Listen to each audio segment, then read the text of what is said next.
Eh bien, bonjour à toutes et à tous, c'est Météo37, j'espère que vous allez bien en tout cas, moi ça va super et aujourd'hui on se retrouve pour cette nouvelle vidéo sous nouveau point météo où nous allons parler de la situation à venir sur notre pays pour cette semaine du 26 août au 1er septembre, avec une première partie de semaine qui s'annonce chaude et sèche, et une deuxième partie de semaine qui pourrait s'avérer un petit peu plus intéressante, c'est-à-dire avec l'arrivée d'un petit peu plus d'instabilité. Alors actuellement, ce lundi matin, il faisait quand même très frais sur notre pays. On a toujours les restes de ce flux de nord-ouest qui nous concernait encore ce dimanche 25 août. Donc voilà, cette nuit sur de nombreux secteurs, on a pu passer sous la barre des 10 degrés avec donc une matinée très fraîche. Cet après-midi, les températures vont monter un petit peu plus, c'est-à-dire que dans la moitié nord, on va atteindre 20 à 25 degrés. Dans la moitié sud, on sera entre 25 et 30 degrés, excepté du côté de Rhône-Alpes, voilà, Haute-Vallée du Rhône, Bourgogne-Franche-Comté, où il fera là aussi un petit peu plus frais au niveau des températures maximales.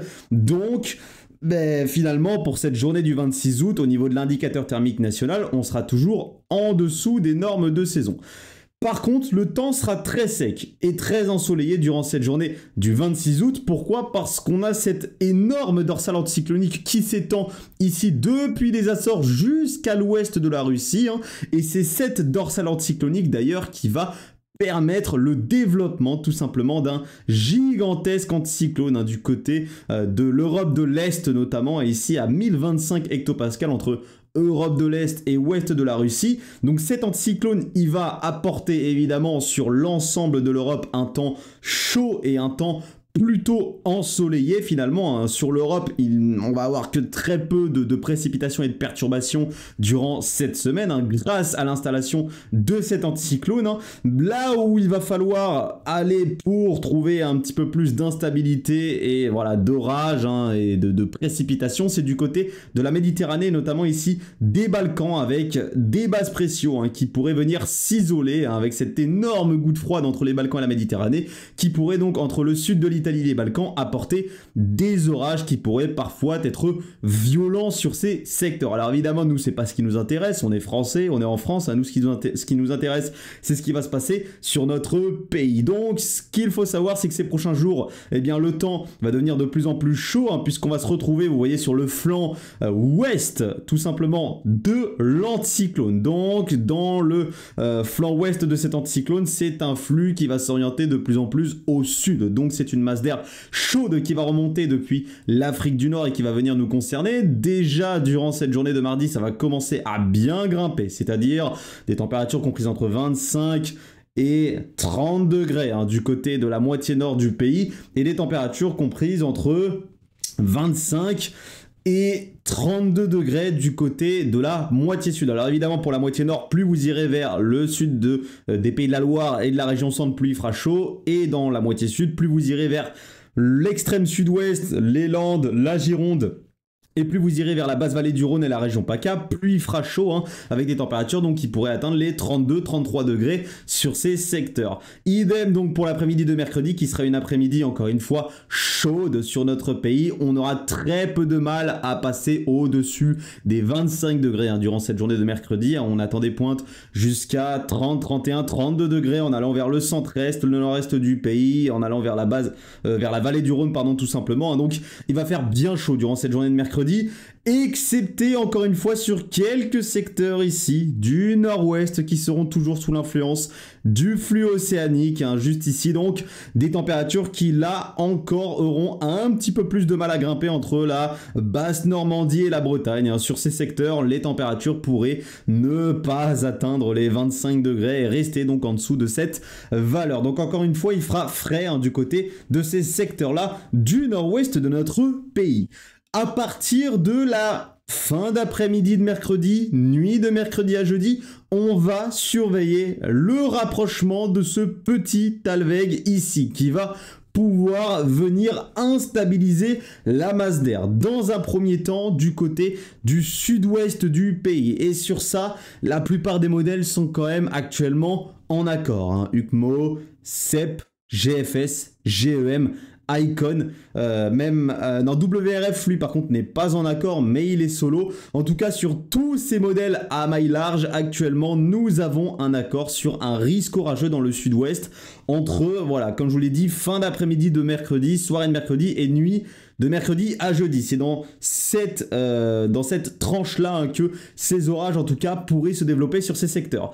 On a d'ailleurs des secteurs qui sont très exposés à ce risque orageux lorsqu'on fait la moyenne de tous ces modèles, hein, c'est-à-dire entre la Gironde, voilà, les Charentes, les Landes, et tout cela pourrait se décaler soit vers le nord de la Nouvelle-Aquitaine, soit vers le Limousin. Mais en tout cas, c'est vraiment ici, sur ces secteurs-là, que nous avons actuellement le risque orageux le plus fort hein, pour cette période-là, comme je vous l'ai dit, entre fin d'après-midi de mercredi et nuit de mercredi à jeudi. Donc on va surveiller ces orages. Hein. Le dynamisme n'est pas très fort, je vous l'accorde, donc ne vous attendez pas à des orages d'une violence incroyable dans le sud-ouest, mais de forts orages sont largement possibles hein, dans le sud-ouest du pays.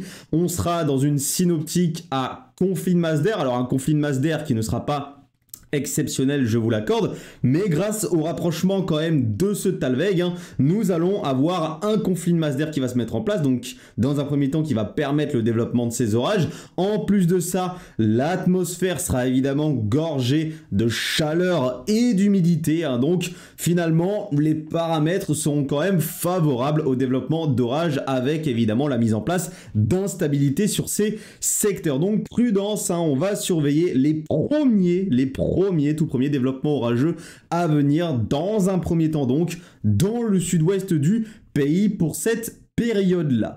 Ce petit Talweg hein, ici, malheureusement pour la suite, entre vendredi 30 août et le dimanche 1er septembre, eh bien malheureusement il n'est pas fiable. C'est-à-dire que sur les modèles, on a énormément de différences actuellement, beaucoup de divergences, donc il est très difficile de vraiment cerner un scénario à l'heure actuelle. Ce qui semble le plus fiable pour l'instant au niveau d'orage, c'est ce qui va se passer dans le sud-ouest hein, à partir donc de la période là que je vous ai dit, à partir de mercredi soir, nuit de mercredi à jeudi. Mais la suite malheureusement n'est pas fiable. Les modèles sont différents, je vais vous en montrer encore une fois deux, GFS et CEP, et vous allez voir la différence que nous avons entre les deux. Dans un premier temps, le scénario GFS, hein, c'est-à-dire le scénario de rapprochement finalement de ce Talweg qui pourrait permettre à l'instabilité de venir se généraliser sur notre pays et donc permettre tout simplement des développements orageux beaucoup plus généralisés à l'heure actuelle, hein, sur les runs actuels sur notre pays, hein, dans un axe qui partirait du sud-ouest jusqu'au nord du pays, hein, avec des orages qui pourraient fréquemment être forts, localement violents, gorgés d'eau, hein, encore une fois, avec beaucoup d'humidité dans l'air, donc des orages qui pourraient être très pluvieux, avec une activité électrique qui pourrait être forte, des risques de grêle, de fortes rafales de vent, enfin bref, des orages forts, localement violents, comme on a pu en connaître ces derniers jours. GFS, donc lui, est très optimiste là-dessus, puisqu'il voit donc ce Talweg se rapprocher sans grande difficulté sur notre pays, et donc voilà, hein, venir nous apporter ce flux de sud-ouest et donc une atmosphère très favorable à ces développements orageux. Maintenant, on a d'autres scénarios qui, eux, malheureusement, sont beaucoup moins fiables, hein, beaucoup moins optimistes, pardon, et je pense malheureusement au scénario du modèle CEP. CEP, lui, je vais vous montrer ça, tac. Il est un peu plus sec. Voilà, je vous le dis, il est plus sec. Alors, pour le sud-ouest du pays, comme je vous l'ai dit, CEP, il est en accord. C'est-à-dire que comme GFS, il voit ce Talweg ici se rapprocher de notre pays, nous apporter ce petit conflit de masse d'air, hein, avec l'air plus frais ici qui va s'engouffrer par l'ouest, nord-ouest de notre pays, et l'air plus chaud évidemment qui va continuer à résister sur le reste du pays. Donc lui aussi voit une atmosphère favorable à des développements orageux forts dans le sud-ouest du pays sur les mêmes secteurs que je vous ai cités juste avant. Donc ça, il y a cet accord, hein, sur tous les modèles, et CEP est en accord aussi, donc il n'y a pas de souci là-dessus. C'est pour ça que je vous dis que c'est un peu plus fiable pour ces orages-là.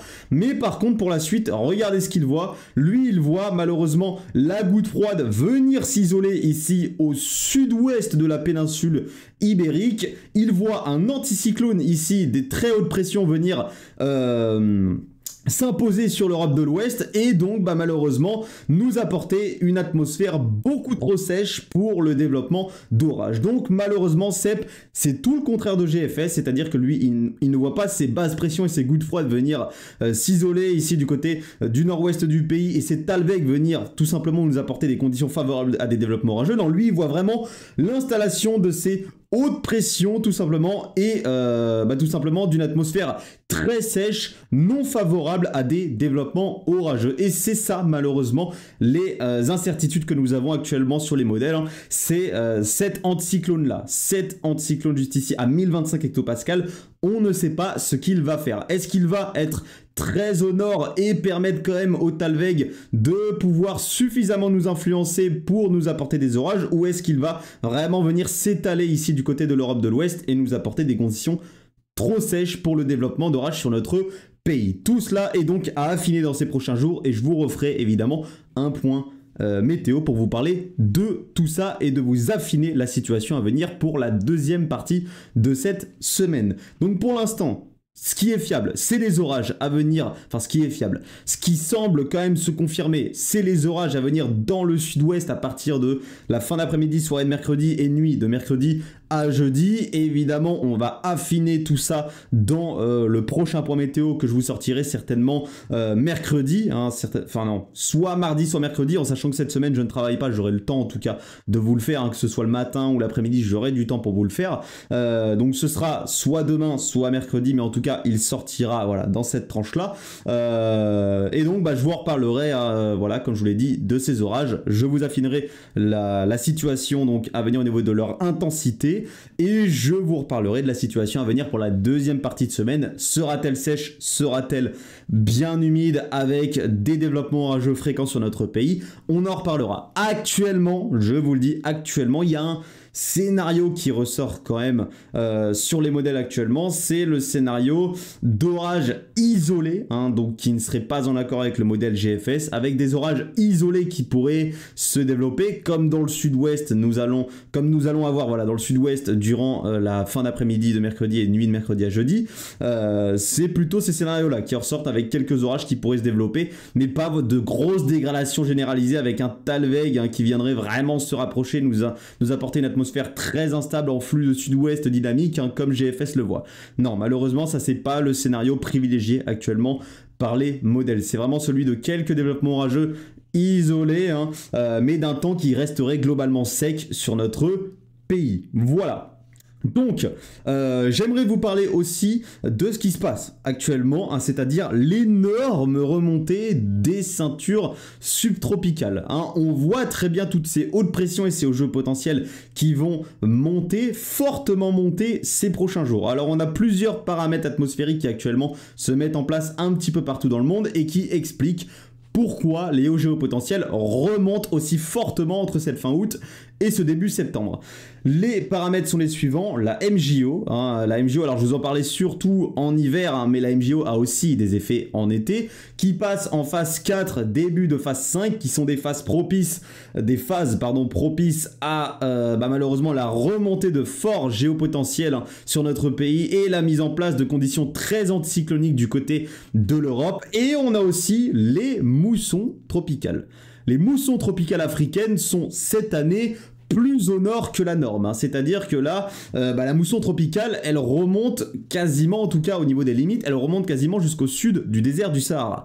Donc, le fait qu'elle soit très au nord, en tout cas cette année, le fait qu'elle soit très au nord et qu'elle va continuer à remonter au nord ces prochains jours, fait que la ceinture subtropicale va suivre le mouvement. Elle va remonter, elle aussi, plus au nord, et donc c'est une partie aussi de l'explication du pourquoi on a ces hauts géopotentiels qui vont fortement remonter vers le nord ces prochains jours, et ce pour tout le long de cette semaine, et pourquoi pas même durant la semaine prochaine également, à partir de la semaine du 2 septembre. C'est parce que voilà, la mousson tropicale est très au nord et elle va continuer à remonter un peu plus au nord ces prochains jours, et la MJO est également favorable aux conditions très anticycloniques et aux remontées de hauts géopotentiels sur notre pays. Ce qu'on surveillera d'ailleurs par rapport au modèle Cep, c'est on verra le mouvement de cet anticyclone qui pourrait venir apporter des hauts géopotentiels extrêmement haut, notamment dans le nord du pays. On surveillera des potentiels records de haut géopotentiel. Alors je ne pense pas qu'on va battre des records, mais des potentiels en tout cas de records de haut géopotentiel ici du côté du Royaume-Uni et pourquoi pas du nord de la France, hein, avec donc ces hautes pressions et comme je l'ai dit, ces hauts géopotentiels qui remontent très au nord entre cette fin d'été et début d'automne. Et on surveillera donc la semaine prochaine les différents scénarios qui ressortent. CEP, lui, voit le scénario d'un flux qui viendrait s'orienter plus au nord avec la remontée de cet anticyclone jusqu'au sud de l'Islande à 1030 hectopascales. Et il y a d'autres scénarios qui eux sont beaucoup plus chauds avec ici l'isolation de petites gouttes froides entre les Açores et la péninsule ibérique et la remontée de flux de sud très chaud encore une fois pour cette semaine du 2 septembre 2024. On reparlera de tout ça donc dans de prochains points météo cette semaine évidemment. Dans un premier temps on parlera de la situation à venir pour les premiers orages dans le sud-ouest et la situation à venir pour la deuxième partie de semaine et donc des autres potentiels orageux qu'il faut affiner. Merci à tous donc d'avoir suivi ce point météo. J'espère vous avoir apporté les meilleures explications possibles sur le pourquoi du comment les hauts géopotentiels remontent fortement entre cette fin d'été et ce début septembre. Cela s'accorde évidemment avec ce que je vous ai dit il y a de cela des mois avec un été tardif sur notre pays. Donc un été qui s'est mis en place là surtout durant cette seconde quinzaine de juillet, ce mois d'août et qui va certainement là un petit peu s'étaler durant ce mois de septembre. Donc les prévisions saisonnières semblent largement se confirmer. En tout cas celles que je vous ai données semblent largement se confirmer. On va voir si mes prévisions saisonnières de août vont pouvoir se confirmer. Je vous les rappelle, un mois d'août à plus 1,5, plus 2 et au niveau des précipitations à moins 20, moins 40%. On en reparlera donc à la fin de ce mois d'août quand on aura les anomalies finales. Merci à tous de l'avoir suivi, c'était Météo 37. Bye tout le monde.